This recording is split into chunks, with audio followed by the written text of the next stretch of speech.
Hi, I'm Sam Hayes with Why with One Stop. I want to talk to you about the removal of the SPBB form and how it's being now incorporated into the RPA.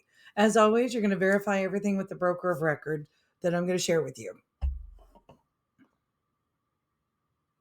little bit about me. I've done this for over 20 years. I am a forms nerd. I love this stuff. I am certified by CAR as a transaction coordinator and also certified as a forms trainer. I'm in the process of getting that so it's the most current up-to-date version. I'm a realtor, a notary, and this is all I do. I've done over 7,000 transactions.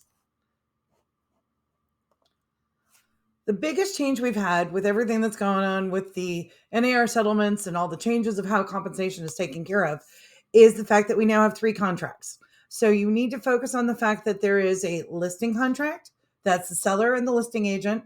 That commission is negotiated in that document. You have the buyer and the buyer's agent, where they have a buyer broker agreement, which is now required by state law. AB 2992 went into effect on January 1st. That requires on all real estate transactions in the state of California, whether or not you're a realtor, whether or not you use CAR Forms, has to have some form of written agreement as quickly as possible, but prior to the acceptance of the contract. So that's your commercial, that's your vacant land, that's mixed use, that is manufactured property, that's everything. So we have now these 2 separate contracts where each agent has their commission agreed upon with the client that they are representing. So that's our first 2. Then we come and have the purchase agreement, where basically the way it's kind of in my head is we've got our chosen heroes. The buyer's got their wonderful buyer's agent, seller's got their wonderful selling agent. Those 2 agents are going to go and negotiate for the highest and best for both their clients in the purchase contract. Commissions are not part of the purchase contract. We are doing a credit and a concession. It is not part of that. So make sure you remember that. 3 contracts, commission is negotiated in the listing agreement and also the buyer representation agreement. Credits for those commissions are discussed in the purchase agreement. So it's something to keep in mind, but it's now 3 contracts. And yes, someday I'll learn how to spell seller and buyer on there, but we'll get that fixed one of these days. Okay, we had 64 new forms with 28 silent changes. CAR has decided that every 4 years they will be doing an update to the forms, even if there's been no change to laws or anything else, just so everybody knows that they're actually revisiting them, taking a look at them. When you get your buyer broker agreement, you need to have that signed before you show any property, before you write anything, before you do anything acting as an agent. I need to update the slide, but no longer you do not have to present page 5, which is a great release, and it'll be easier for tracking on the files. Don't backdate. Don't go back in and go, oh, let me fix this. No, do it as be honest transaction. You need to do it before you write anything up. The second step is the SPB, which is now included into the offer. The whatever amount that you have in your BRBC, that's it. That's your top number. The SPBB must be that amount or less when you request that in the RPA. Make sure you're being very careful, because if the amount in the request in the RPA 3G3, where the SPB has been incorporated, seller pay buyer broker, is greater than what's on your BRBC or PSRA, those are your signed agreements with your buyer ahead of writing the offer, seller doesn't have to pay you because you now have an invalid amount and you've invalidated both contracts. Be aware, be smart, have the conversation. Well, Sam, what if they're offering more? Or what if there's a greater concession? Again, be really careful. The whole point of this whole lawsuit was the fact of transparency, steering, and antitrust. So when you're going back in and adjusting when you've already negotiated with your client what your fee is and trying to gather more, you got issues about fiduciary and other things. I would get your broker involved, legal, but most likely we don't go up, we only go down. So be aware of that. Make sure you're being savvy when you're negotiating your buyer broker so that you can take that into account. You can always reduce it. You can always give a credit to your client. Be honest and transparent. Make sure you're communicating that. Well, what do we do? So, okay, this is the whole thing we're talking about. E1 has to be the biggest number. So if that number is smaller than what's in the seller pay buyer broker, you got a problem. You have to have this number be the same or less than what's in the SPBB. Or excuse me, same or greater than what's in the SPBB. SPBB has to be same amount or less for this to be fair. You also want to make sure that you're paying attention to your continuation period, not exclusive, all that stuff. But this is a reminder of where that first number comes from. That's so important. So what do we do now? What do you mean? I wrote a contract before Christmas and now everything's changed. You're right. Forms came out right around the holidays this year. So what it is everything has been moved into Section G of the RPA. With that, that's where all of our credits are going to be. We got a couple different kinds of credits. You've got your typical for closing costs, non-recurring. That would go into G1. G2 is where you're getting additional type of credits. Usually it's with flooring, or if there's a delay in the tenting, so they're going to get a credit instead. Those type of things. They are not, G2 is not for anything other than those type of credits. It's not for concession credits. 3G3 is our magical favorite place in the contract. This is where the concession is agreed upon. This is where the buyer is requesting the seller to give them a credit so that they can pay the commission to their agent. The seller is not paying the buyer's agent. I'm going to say that again. Seller is not paying the buyer's agent.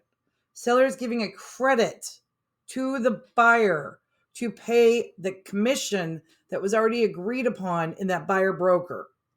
That is not a payment. While the monies and the funding is coming from the seller because it's in a credit to the buyer is still ultimately responsible for the buyer's agent's commission. It's a huge mind change, and I understand that it's hard with all the negotiations. I see a lot of times when people will be like, buyer's commission to B. Well, no, we don't have commissions because agents are not party to the contract. Brokers are not party to the contract. So your commission, which was negotiated in that listing agreement or over in the buyer broker agreement, shouldn't be party to this contract that you're not party to. Be careful with your verbiage. You want to make sure you're noting exactly in the contract. If there is a change to the agreed amount or what's requested here, all you have to do, RPA 3G3 to B. And if it's a reduced number, if it's a lump sum, whatever, that's how you want to do it. You don't want to use that word. Commission is not part of this. You're going to verify all of this with your broker of record, but take that out of the equation. It's a credit. Commissions are discussed in the two other documents. Remember, that's why we've got 3 contracts now. I'm going to go into it a little bit more too and show you real quick where you can find this from Escrow and how Escrow is going to be verifying all of this. But Sam, how do I know? How do I know they're not getting too much money? How do I know what's going on? Well, right now we've got that the buyer is compensation affirmation. The buyer stating, hey, this is what I told them. This is what we agreed to. This isn't more than we've agreed to. This is valid. This is for this property. This is all on the up and up.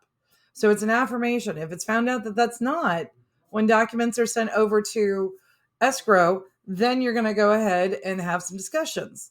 But that's part of why we're now having Escrow gets copies of the listing agreement and the buyer broker agreement. But my seller's still concerned, Sam. What do I do? Well, you have a couple of things. You can include this document where it does the confirmation of compensation agreement. It outlines everything for you.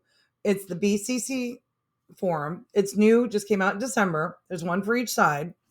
Or the other thing you can do is write into the counteroffer, buyer to provide page 5 of BRBC. Those are 2 different ways you can do that. Again, you're going to want to verify with your broker of record what they want to require for documentation and moving forward. So how does this all get sorted out? How do we know who's getting paid what? We've asked for this. We've got all these contracts. What's going on? All right. So what we're going to do is we're going to clarify everything. In RPA 18, it lets you know that you're going to be paid at the close of escrow unless something else is written into those 2 agreements. That you were saying that, hey, we have affirmed this. The buyers, this is the property. This is covered in our agreement. This amount's covered in our agreement. This is all on the up and up. If it's not true, seller doesn't have to pay. So that can be a concern, and you can ask for that documentation to be verified. But again, you need to put it in the contract to make it terminology. So you're going to double check that with your broker, file checker record to make sure they can give you the correct verbiage for that. Third-party beneficiary. Seller acknowledges and agrees that the buyer broker is a third-party beneficiary of this agreement because, yes, they are getting a credit, or they're getting, a commission based off of a credit that's being given. And that if the seller disappears and doesn't pay, or somehow that credit isn't given, seller is still responsible to make sure that that credit is given. However, buyer is responsible for the payment to buyer broker. I know it's a lot of steps. I get it seems really confusing, but it's not. If you just separate out that each party is responsible for commission to their agent that's representing them, and that we're just talking about credits here. It's just what's going to go in the debits and credits columns when we get the statements from escrow. Sliding into that, for the joint escrow instructions, the way they've been updated is as soon as you go under contract, you're going to want to send over the listing agreement to escrow or your buyer broker PSRA. The sooner we get those documents to escrow, the sooner that they can go ahead and start setting up files, get the commissions set up, doing estimated closing statements. They know the payments, they know the numbers, all of that. They need supporting documentation to know why they're paying these things. We also are stating that moving forward, escrow is held harmless. They can only follow the documents that are provided from the agents. That's the best that they could do. They are going to show documentation of who was paid by what. It's going to show on the statements for both sides how people have been paid. Transparency is a big deal in the settlement from November 26th with the Sitzer Burnett. The whole issue before is you don't want to be calling going, well, what concession are you giving? What commissions are you giving? What credits are you guys giving? That's steering. And then saying, well, my brokerage only takes, or we only take. If there's a certain number that you've been told that is the only thing that's being accepted by your brokerage, that's antitrust. Because then it becomes a conversation, especially if you have it anywhere in social media right now, where you're talking numbers or talking, I only got this, or we're only getting that. Every time you do that, if you're part of two different brokerages, you're having an antitrust conversation. And unfortunately, as much as we like to not think, the DOJ is still watching. DOJ has still they opened up an interest into this. They still have concerns about the settlement agreement. We're not done with all of this. So you need to be very diligent and conservative. It's better to over document than under document, especially with all the changes that have happened. So if you take nothing else away from this in my fast talking, there is no longer a need for the SPBB. It doesn't exist. The verbiage is all in 3G3 of the RPA. You don't have to provide proof unless it's written into a counteroffer or it's requested. You do want to give it to escrow. You're going to give escrow the documents we talked about as soon as you get under contract. BRBC, RLA, let them get started. The more info we give in the front, the more quicker they can get going and get all the information we need for the lender and everybody else. DOJ has filed a statement of interest in the granted Sitzer Burnett case. We're not done. And who knows, with new administration and changes coming up this year, stay aware and savvy. Do not discuss amounts on social media. I don't care if you talk about 72 apples. I don't care if you talk about 15 glitter bombs. You need to make sure that you are not talking actual hard numbers, especially if it's anybody outside of your own brokerage. Transparency. The more you can communicate, the better off you are. I highly recommend and always have your clients get an estimated closing statement. Have your clients get a potential cost statement set up. There are a couple of new forms that have come out with CAR, and I'll be going over those the next few weeks. You can also work within your MLSs to have several. You can also work with an escrow officer, but get something so they have a ballpark and have it signed. Just sending it or saying we talked about it isn't enough to defend you if audits come up, which I'm expecting more and more DRE audits with all these new changes to make sure we're staying within compliance of the NAR settlement if you and your brokerage are an NAR member. The other thing, CMA, run a CMA, show them what's going on, talk to them about it, show what's all the different things, get that documentation and get in the habit.